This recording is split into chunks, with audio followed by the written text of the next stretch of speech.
Howdy doody doody doody doody, sociologists. We really are getting into the nitty gritty of these social movements. This is lesson 16. The learning goals for today's lesson. You're going to know how direct action is used in social movements. Woo! Exciting buzzword. And again, analysis. Okay, direct action. What am I talking about? Direct action is trying to make immediate change by actions such as boycotting. So I'm not going to buy that product because something about your company stinks. Blockading. So something you see Extinction Rebellion doing quite often, where they'll all just sit down in the middle of an intersection, cars stop, or they might chain themselves to a tree or something. Having a strike. We're not going to go to school because we care about climate change, or whatever. Civil disobedience, which means not obeying laws. So there are 4 really common types of direct action, but it could be other stuff as well. So you might see Greenpeace scale the top of a coal-fired power plant and just hang a big banner down the side that says, "No jobs on a dead planet." Direct action is quite widespread. It's quite a common tactic for social movements to use these days. But it's often done in conjunction. So you might often find a social movement that knows what it's doing, do a bit of direct action, do a bit of social media, and then do some formal political participation. So they might lobby lawmakers and have a social media campaign and do a little bit of direct action. Triple threat. So, there you go. There's some direct action right there. Protesting. This was all about Starbucks. So I don't know if you remember this. A few years ago, some paranoid weirdo phoned the cops because he saw a couple of African American people in Starbucks waiting for a friend. But because there's a bit of racism in the States, these people thought that those African Americans were some kind of threat, and so they called the police, and the police rocked up and took them out of the shop, even though they were doing nothing. They were just sitting there waiting for their mate. Not cool. And so we have direct action in response to that. This here is an example of a boycott. So it's not just about boycotting buying products. This is about boycotting investing in certain things. So there was this was part of the climate change movement. So what they were saying was to investment funds, don't invest in fossil fuel companies. If everybody stops investing in fossil fuel companies, then maybe they might change their ways or whatever. Here's another one.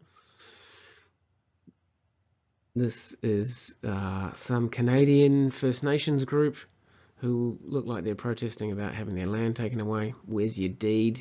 Where's your deed indeed? Yeah, direct action. They're out there. They're getting cold. Here we go. This is an Extinction Rebellion protest where they blockaded Prince's Bridge, and that's in downtown Melbourne. The days when you could sit beside another person outside. So naive. Another one. So this is a climate change protest. Looks like it's in Germany. Who knows? Direct action. This was the school strike for climate. So that's outside the Victorian Parliament in Melbourne. That was when students took the day off school and went to protest about the government's lack of action on climate change, because young people are the ones who are going to have to live through the worst effects of climate change, and so they have a very big interest in having something done about it. Hopefully some of you are historically knowledgeable enough to know what's going on here. This was Rosa Parks, 1963. Hey Google, when did the Montgomery bus boycott start? The Montgomery bus boycott lasted from the 5th of December 1955 to the 20th of December 1956. Thank you. That's what I'm here for. Okay, so 1955, in the US, buses were segregated, which means that African Americans had to sit at the back and white people could sit at the front. Rosa Parks was like, nah, I'm over this, so she sat at the front, and that I think she got kicked off the bus, whatever, and that began the Montgomery bus boycott, where African Americans stopped using that bus company, and it went on for ages, and eventually they desegregated the buses in Montgomery, and that kind of spread to the rest of the states. And in the next decade, in the 1960s, you saw a huge amount of civil rights direct action, and it was a very successful social movement. Okay, here's just a random slide. So one thinker in the textbook put this thought up there, so I thought I just might include it. Is democracy in danger from unelected people, i.e. big business? So this is Susan George in 2013, but you'll find these kind of sentiments in a lot of different thinkers. Noam Chomsky, Naomi Klein, George Monbiot, heaps of people. I love those three. Anyway, so multinational corporations have massive influence and are dangerous to democracy because they've got a really big influence over policymakers and politicians, but they're not elected. The only thing that those corporations are there to do is to generate heaps of profit for their shareholders. So, democracies get their legitimacy from the consent of the governed, right? We vote for politicians, even if the one that you voted for doesn't get in. At least you believe in the system where, you know, the person with the most votes gets to run the country for a while. But that's not the case with corporations, because corporations don't get consent from the governed. Corporations have a lot of power, but they don't have to answer to the average person on the street. So here's a really interesting slide showing, what have we got there? 1, 2, 3, 4, 5, 6, 7, 8, 9, 10 companies have all of those brands underneath them. So, and this is just in the food space, yeah. So, I mean, you could look at pharmaceuticals or military hardware manufacturers as well. A tiny elite of massive multinational corporations have a lot of power. The whole anti-big business thing is quite strong in certain areas of society, and you know, there's arguments for and against, but I'll let you make your own mind up on that. Okay, let's do an analysis. Here's 4 methods of direct action: boycott, blockade, strike, and civil disobedience. And the question is, so write those 4 down. What is each aiming to achieve? Why do people, what's the point of a boycott? What's the point of a blockade? What's the point of a strike? What's the point of civil disobedience?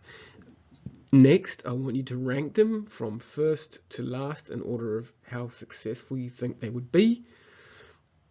And then I want you to give me a couple of sentences as an answer as to why you put whatever you ranked as number 1, why you thought that was likely to be the most successful. So there's 3 steps to that activity.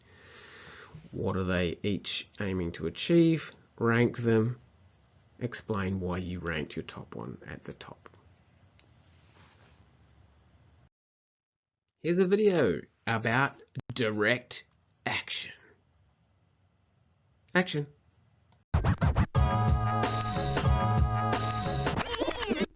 Direct action is a phrase that gets thrown around a lot when describing anarchist tactics. And rightly so, since it's one of the main ways anarchists put our values of autonomy, self-organization, and mutual aid into practice. So, what is it exactly? Well, a simple definition would be to say that direct action is a political action aimed at achieving a specific goal or objective, and which is carried out directly by an individual or group of people without appealing to a higher authority for legitimacy. Now, this broad definition covers a huge range of activities, everything from banner drops to prison breaks, and it doesn't necessarily tell us much about the politics of those carrying out the action itself. Direct actions are tactics, meaning that they are a specific type of action that can be used to implement a wide variety of strategies. While you don't have to be an anarchist in order to carry out or to participate in a direct action, the concept itself holds a special importance for anarchists and other anti-authoritarian radicals. And that's because well-timed and well-executed direct actions can offer an escape from the endless cycle of representational politics, which assumes its highest form in the state. The German philosopher Max Weber famously defined the state as a monopoly on the legitimate use of physical force. In other words, state violence, whether dispensed by a politician's pen, a judge's gavel, or a cop's baton, is a manifestation of legitimate force and a harsh reminder of the state's role as the ultimate mediator of social conflict.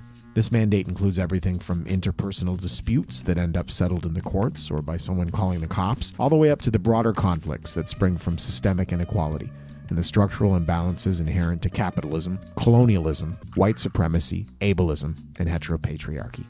In its purest form, direct action does not aim to persuade those in power, but seeks to foster and assert the power of those carrying out the action themselves.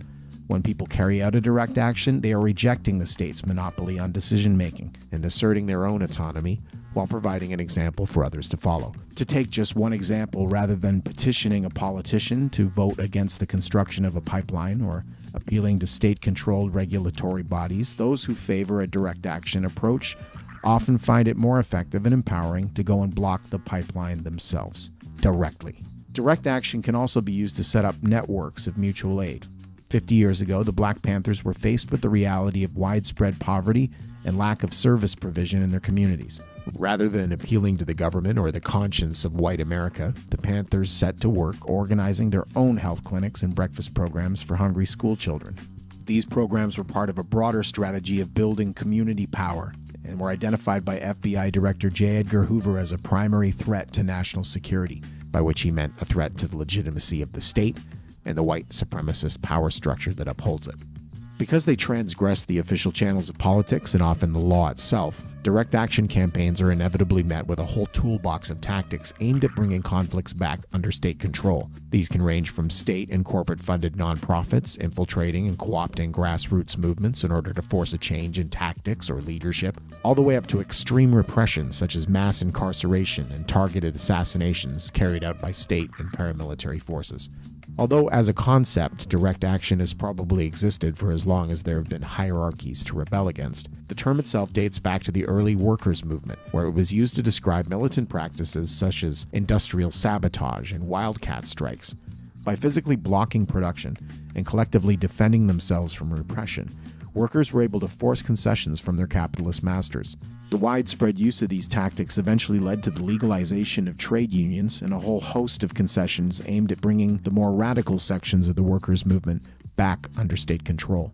One of the most significant heydays of direct action in modern history took place in 1970s Italy. Faced with a housing crisis provoked by capitalist restructuring of the economy, thousands of migrants from the country's south squatted apartment blocks and physically defended families from eviction.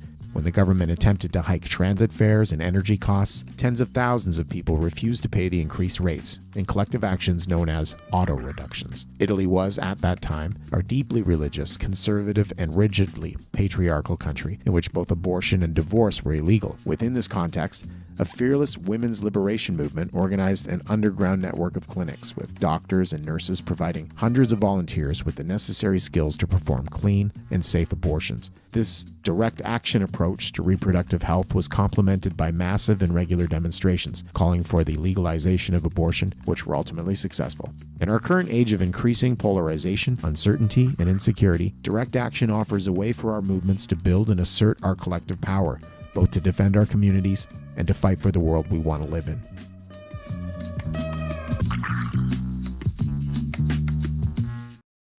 Another video for you all, and this one's about the principles of non-violent direct action. Check it out. In April 2019, something very unusual happened in London. For 10 days, a campaign group called Extinction Rebellion occupied 4 spaces in London. They were in Marble Arch,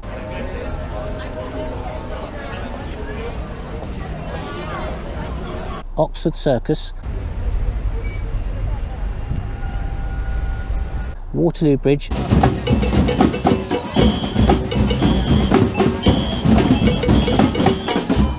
and Parliament Square. and they were protesting against the lack of action to tackle the climate emergency, they used a type of protest called non-violent direct action, NVDA. So this video is about the principles of non-violent direct action, or to put it more succinctly, what on earth is Extinction Rebellion up to? There are lots of different types of protest which could be classed as non-violent direct action, but they all have one thing in common: they're all disruptive. You can write a nice letter to your Member of Parliament and you will get a nice letter back again. You can march in the streets and chant and wave banners. It feels quite good at the time, but it's not all that effective. If you put a pink party boat in the middle of Oxford Circus, people will notice. If you turn Waterloo Bridge, a major bridge in London, into a garden bridge, the authorities have got to do something. They've got to stop worrying about their everyday problems and think about big things like the climate emergency. Quite often, non-violent direct action is very creative. How your protest appears to people is very important. So it must appear to be peaceful, has to be inclusive, because you need lots of people to join a mass movement to make it successful. If you block off Oxford Circus with a pink party boat and everyone's invited to the party, that's a good thing. If instead Oxford Circus had been blocked off by concrete blocks and angry young men, that would have sent a completely different message. One type of non-violent direct action that Extinction Rebellion supporters sometimes carry out is called civil disobedience, and that's where you deliberately break the rules or break the law to show just how concerned you are about something. Here I am sitting on Waterloo Bridge. I was arrested. It's really affected the people I know. You can talk to them for years about the climate emergency. It doesn't really have that much effect. Spend 5 minutes sitting on the road, get arrested. They really understand how serious it must be. There are other sorts of protests people can do. Then you don't have to do anything illegal. You could have a die-in and lie down on the floor and pretend to be dead so as to highlight the risk of extinction to animals and to humans. Or another one I've seen on social media is where there was a council meeting taking place and some protesters went into the public gallery and started to sing. So it was disruptive, but it's still peaceful. NVDA protests cause disruption and they get people's attention from the media, politicians, our friends and family, from the public in general. It's really important that it's obvious to the public that the thing that's being campaigned for has a very strong moral case, because you need the support of the public, and that the organisation that's being campaigned against has quite a weak and flimsy case. So in this case, governments all the way around the world that aren't doing enough to tackle the climate emergency. First of all, you want the public support, but also it gives the authorities a dilemma. The dilemma that the authorities have is that they might want to crack down on the protests because they don't like disruption. They want to get back to how things were before, but they don't feel able to because they've been shown up to be in the wrong. Because the protesters doing NVDA need to have a strong moral case to be successful. So they've got a choice. They can crack down straight away and look bad, arrest everyone, beat everyone up, or they can maybe just let the protests go along. Maybe they'll just run out by themselves and they won't have to do anything. So they let the protests carry on. While the protests are continuing, more people come and join. In April, people saw how inclusive they were, how safe the protests were. Every day, I think hundreds of people joined. So as the protests continue, they grow. Eventually, they reach a stage where the authorities think, oh, we have to crack down now because otherwise we really will lose control. It's then, although maybe they bring the protests to an end, if the protesters have been peaceful and respectful, that they get the sympathy of the public, so they gain more support by being shut down, they get more support by being allowed to carry on. So this is a dilemma action where the authorities are put in a difficult position, and to Extinction Rebellion is quite an important philosophical idea. By taking part in non-violent direct action, people are putting themselves at risk.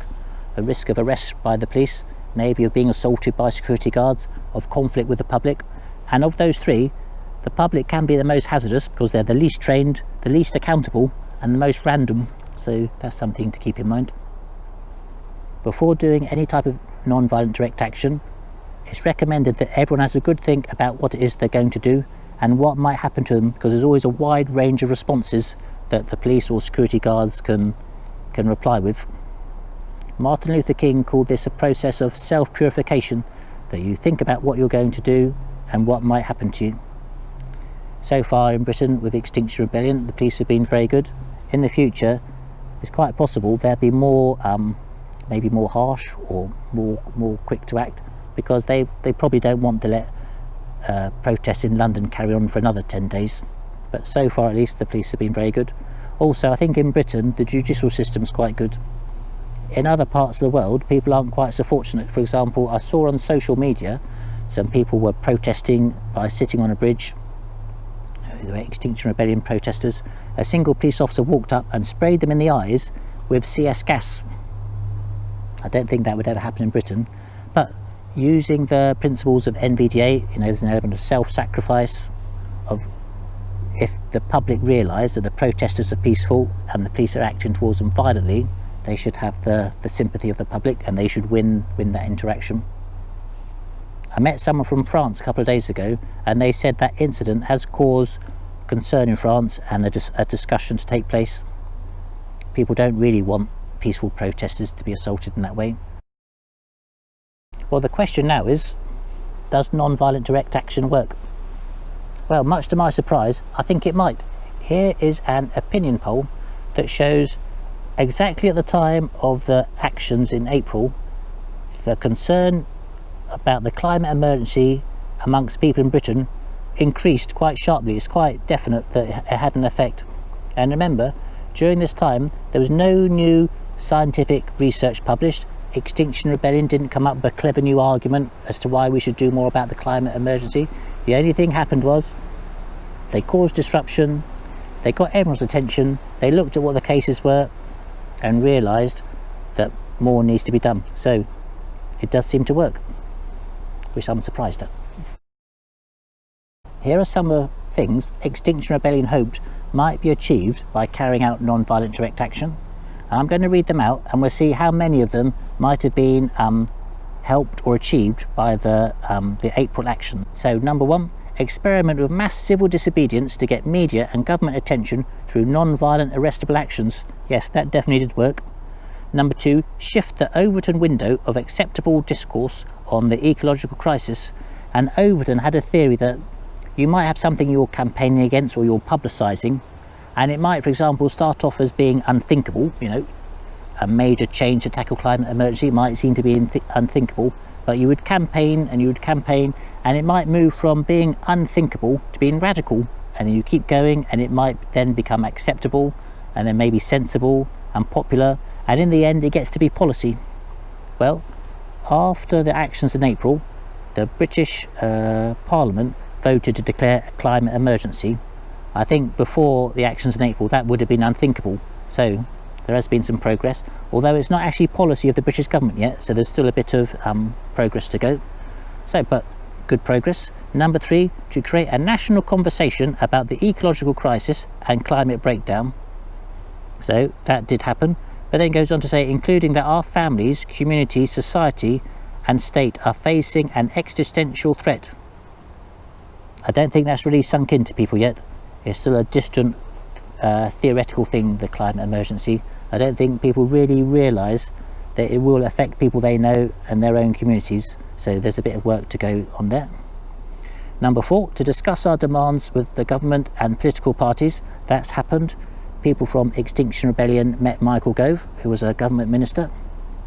Number five, this one does sound a bit radical even by my tastes. Number five, prepare for the coming structural collapse of the regimes of Western democracies.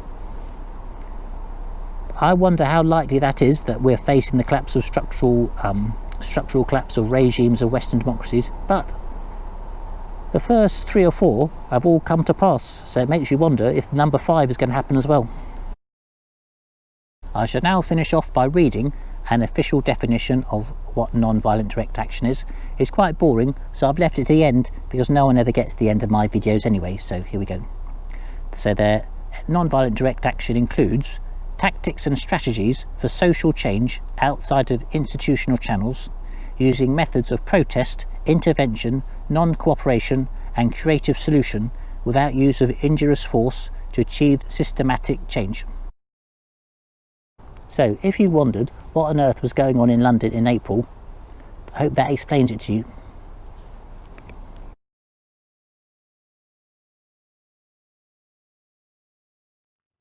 And a third video today, and this is from one YouTube series, Crash Course, which I love. This is Crash Course World History, and this is John Green. He talks very quickly, so keep up, talking about non-violence and peace movements. This is a bit broader than just sociology, but I think it's great context. Hi, I'm John Green. This is Crash Course World History, and today we're going to talk about something we haven't discussed much here at Crash Course: peace. Peaceful, non-violent protest. Mr. Green, finally an episode where no one gets killed.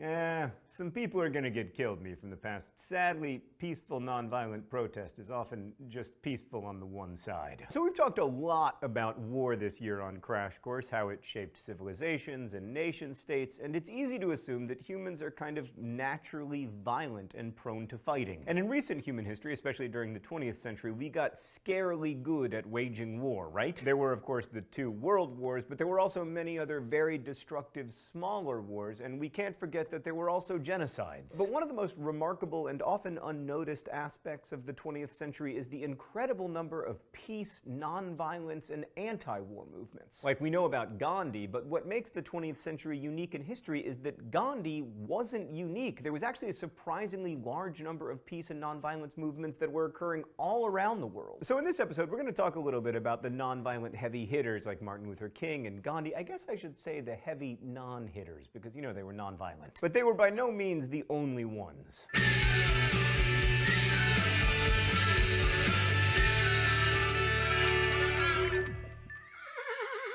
So by 1900, Europeans pretty much dominated the world. Even though there had been relative peace in Europe since 1871, Europeans, using new weapons, had unleashed an incredible amount of violence everywhere else on the planet. They'd colonized most of Africa, Asia, and the Pacific. Americans had also expanded across the continental United States and were making eyes at the Caribbean and Asia. And I want to be clear that this conquest and colonization was consistently violent, but some people were beginning to question the very idea of violence itself. Like in his 1894 book, The Kingdom of God is Within You, Leo Tolstoy, who knew a little bit about war and peace, explored how Jesus' message to, quote, turn the other cheek, was the basis for a life of nonviolence. He argued that governments and individuals needed to give up violence if they believed themselves to be true Christians, and Tolstoy also saw nonviolence as a solution to ending colonialism. In 1908, Tolstoy wrote a letter to a Hindu, to Mohandas Gandhi, and in the letter he explained that Indians needed to confront British imperialism with love and non-violence. Gandhi not only read that letter, he also published it in his South African newspaper Indian Opinion in 1909,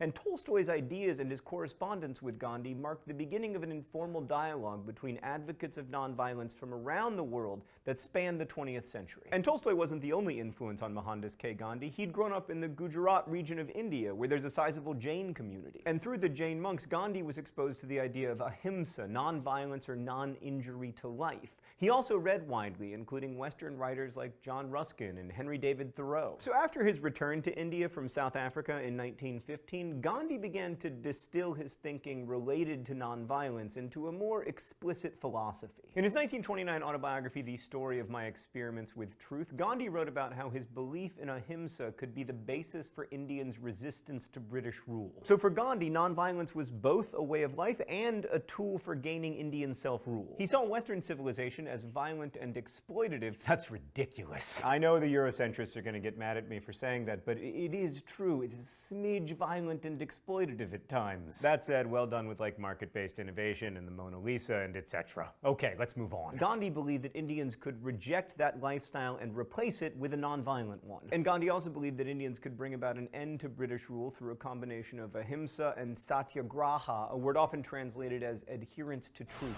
All right, let's go to the thought bubble. These interconnected ideas of ahimsa and satyagraha are best seen in the Salt March of 1930. So since the mid-19th century, the British had placed taxes on salt, and since salt, in addition to making food more delicious, is necessary to live, Gandhi saw these laws as a perfect example of how British despotism affected all Indians. Gandhi announced that he and a small group planned to march from his home in Ahmedabad to the coast in order to harvest salt. The march took almost 2 months and quickly gathered media attention from around the world, and the British British Raj in India was forced to choose between arresting Gandhi for breaking a British law or else allowing him to break the law because he was harvesting salt illegally. Millions of Indians were inspired by Gandhi's challenge to British rule and began their own protests against the salt law. As civil disobedience spread across India, the British began to arrest people, and the international media focused even more on the protests, and popular opinion began to see British rule as unjust. By refusing to meet violent British rule with violence of his own and highlighting the injustice of British rule, Gandhi was able to use nonviolence as an effective tool in undermining the colonial regime. Thanks, Thought Bubble. So, as previously noted, Gandhi's use of nonviolence is very well known, but it wasn't unique. Throughout the early 20th century, nationalist movements in colonies throughout Africa and Asia also adopted nonviolence. Like, one of the first nationalist leaders to advocate for nonviolent resistance to imperialism was Phan Chu Trinh. Just as the Vietnamese independence movement was developing in the first decade of the 1900s, Phan began to question the violent methods advocated by other nationalists. Like, he spoke out against the violent uprisings that were occurring in many parts of Vietnam. He also resisted requesting help from Japan in the Vietnamese independence struggle because of Japan's militarism. In 1919, Egyptians protested against British rule by going on strike and boycotting British goods and organizing demonstrations across the country. Those protests went on for months, and eventually, in 1922, the British granted independence to Egypt, although some key areas, including the Suez Canal, did remain under British control. And even as nonviolence became a tactic associated with anti-imperial movements in Africa and Asia, it was also becoming entrenched in the peace movement that developed in response to World War I. When war broke out in the fall of 1914, there were lots of protests. In the United States, which had yet to enter the war, a number of young activists met to discuss how to stop it and how to prevent the United States from entering it. This group included A.J. Muste and Kirby Page and Dorothy Day, all of whom would go on to become important figures in the peace movement in the United States. They also helped found the Fellowship of Reconciliation, or FOR, which advocated on behalf of conscientious objectors and encouraged nonviolent alternatives to conflict. And then, after the war ended, many of these American peace activists began to expand their horizons, and they saw connections between nonviolence in anti-war movements and nonviolence in the anti-imperial struggle. There was, for instance, Richard Gregg, a young activist who'd been involved in the anti-war movement in the United States, who traveled to India in 1925. He spent 4 years in India studying with Gandhi, including 7 months living at Gandhi's ashram in Gujarat. And then when he returned to the US, Gregg wrote the very influential book, The Power of Nonviolence, in which he described how nonviolence would remake the world. I mentioned this to get across the idea that this was truly an international movement that involved cultural exchange that went both west to east and east to west. And this idea of nonviolent resistance was also very compelling to artists. During the Spanish Civil War, the nationalist forces of General Franco heavily bombed the Basque village of Guernica, and after reading about the destruction of the village, the Spanish artist Pablo Picasso, who was working on a commissioned mural for the Spanish Republic,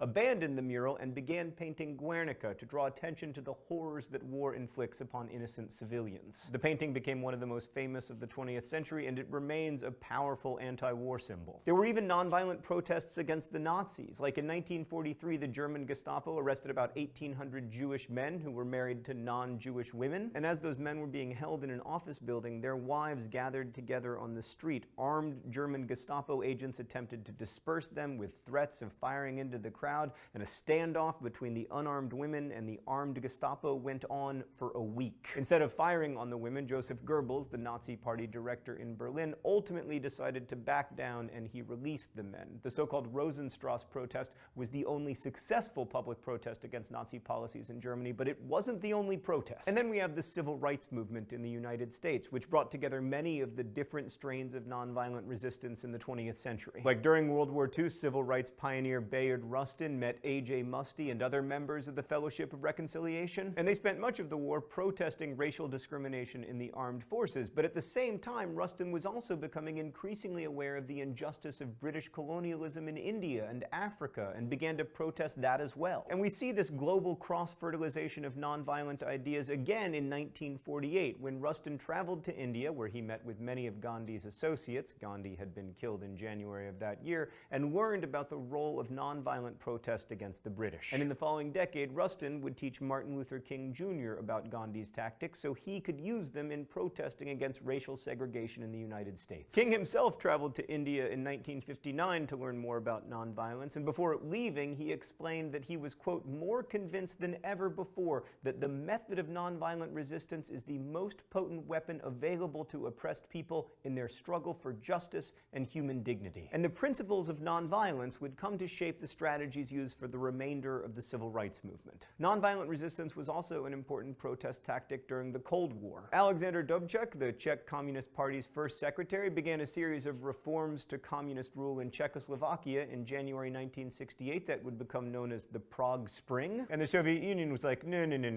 we don't like democratic reforms or spring. So they sent in troops to destabilize Dubček's government. And in response to that invasion, civilians quickly took to the streets in support of Dubček and to resist the invasion. Most people resisted through a variety of nonviolent means, including deliberately giving wrong directions to Soviet tanks, forming human blockades across bridges, and distributing protest materials. Secret radio stations were set up to broadcast calls for nonviolent resistance across the country, and the protests continued on for the rest of 1968. In January of 1969, 2 Czech students burned themselves to death in a Prague square to protest the Soviet occupation, and as the tensions between protesters and the Soviets escalated, the Soviets began a violent crackdown. By the summer of 1969, they'd brought the demonstrations to an end. Historians took note of all of this stuff, like historian Gene Sharp published his multi-volume Politics of Nonviolent Action, which was reportedly read by a lot of the original protesters in the Arab Spring of 2011, which reminds us that nonviolent resistance movements advocating for, and in some cases achieving, political change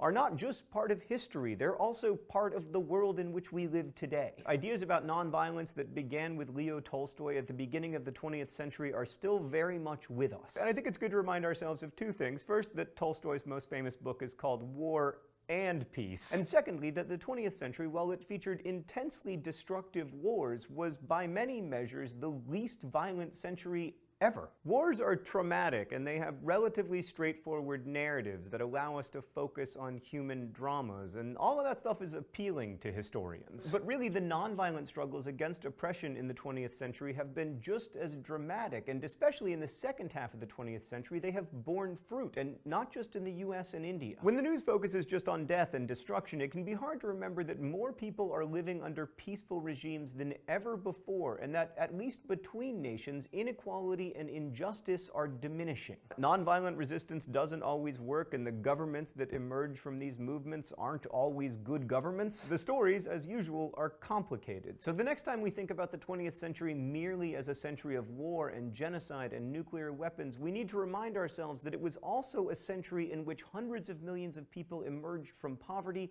and fewer people died as a result of violence. Thanks for watching. I'll see you next week. Crash Course is filmed here in the Chad and Stacy Emigholt studio in Indianapolis, and it's made possible by our Subbable subscriber. Thank you so much for watching, and as we say in my hometown, don't forget to be awesome.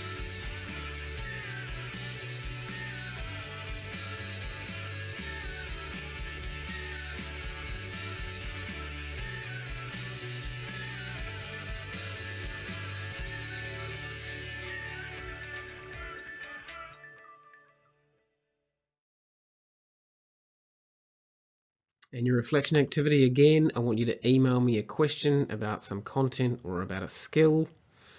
Make sure that you definitely send me something.